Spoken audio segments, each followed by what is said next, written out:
On va maintenant apprendre différents systèmes de coordonnées pour situer un point dans l'espace. On connaît le système de coordonnées cartésien qui localise un point grâce aux coordonnées x, y et z. Mais on va avoir deux nouveaux. On va voir les coordonnées cylindriques et les coordonnées sphériques. Les coordonnées cartésiennes sont données par les variables x, y et z. Donc, si on veut situer un point sur un plan en deux dimensions, on va faire la projection du point sur l'axe des x, ça va nous donner la variable x. Et on va faire la projection sur l'axe des y, ça va nous donner la composante en y.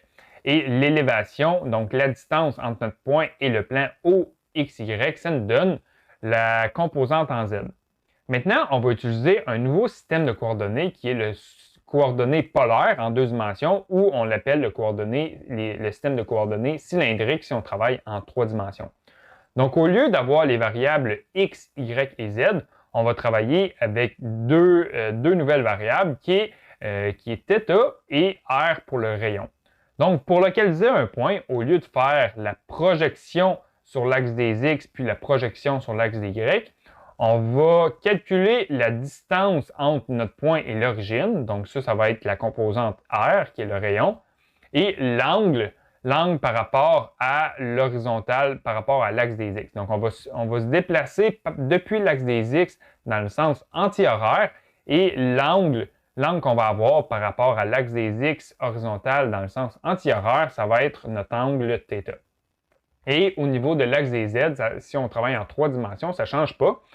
Ça reste que c'est l'axe des Z. Donc, pour localiser un point, au lieu d'utiliser des coordonnées x, y et z, on va se déplacer comme si on était sur un cercle. Donc, on va chercher quel est le rayon et quel est l'angle. Et pour l'élévation, ça va pas changer.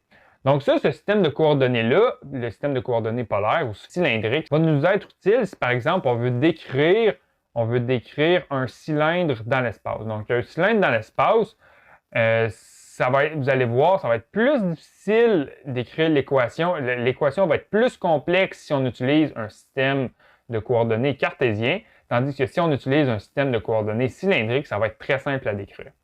Et lorsqu'on a des coordonnées cartésiennes, on peut passer de cylindrique à cartésien comme on peut passer de cartésien à cylindrique.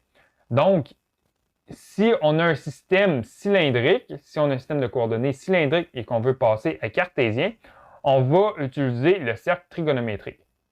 Donc, on a le rayon, on a l'angle et grâce à SOHCAHTOA, grâce à la trigonométrie, on sait que x est égal au rayon fois cosinus de notre angle. Et y, c'est égal au rayon fois sinus de notre angle. Et pour z, dans le système cylindrique, ça ne change pas. Z, c'est égal à z. Et de l'autre côté, si on a un système de coordonnées cartésien et qu'on veut passer à un système de coordonnées cylindrique, ici, grâce à Pythagore, on sait que l'hypoténuse au carré est égale à un des côtés au carré plus l'autre côté au carré. Donc, grâce à ça, on va être capable de faire une relation entre le rayon x, y. Donc, le rayon au carré, c'est égal à x au carré plus y au carré. Et si on veut trouver l'angle, on peut faire une relation entre x et y grâce à tangente. Donc, tangente de l'angle est égale au côté opposé sur adjacent, donc y divisé par x. Et encore une fois, z, ça ne change pas pour le système de coordonnées cylindriques. C'est important, l'angle, c'est un déplacement dans le sens anti-horaire depuis l'axe des x horizontal.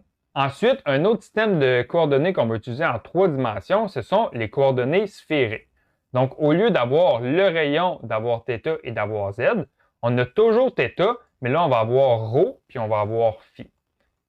Phi, ça correspond à la distance de notre point, toujours de notre point par rapport à l'origine, mais cette fois-ci en trois dimensions. Tandis qu'ici, le rayon, c'est la projection de notre point sur le plan OXY. Donc, lorsqu'on regarde en deux dimensions, le rayon ici, R, c'est en deux dimensions, tandis qu'ici, ρ, c'est le rayon, mais en trois dimensions. On a toujours θ, qui est l'angle par rapport à l'axe des X dans le sens anti-horaire, sur le plan OXY, tandis que phi, Phi, c'est l'angle par rapport à Z, par rapport à l'axe des Z vertical. Donc, on part depuis l'axe des Z par en haut.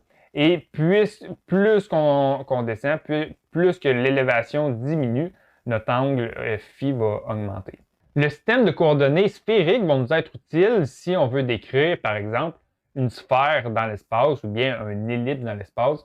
Une équation utilisant les coordonnées sphériques va être plus simple pour décrire une sphère que si on utilise un système de coordonnées cartésien ou bien un système de coordonnées cylindrique. Également, on est capable de passer des coordonnées sphériques à cartésiennes et cylindriques. Tout d'abord, si on veut trouver le rayon alors qu'on est situé en coordonnées sphériques, le rayon R, il s'agit de la projection sur notre plan OXY de notre rayon de notre rayon ρ, pardon.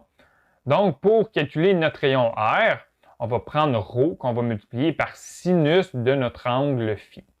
Donc, R, c'est égal à ρ fois sinus de phi. Donc, dans notre calcul ici, lorsqu'on voulait passer de cylindrique à cartésienne, on savait que que x est égal à notre rayon fois cosinus de θ.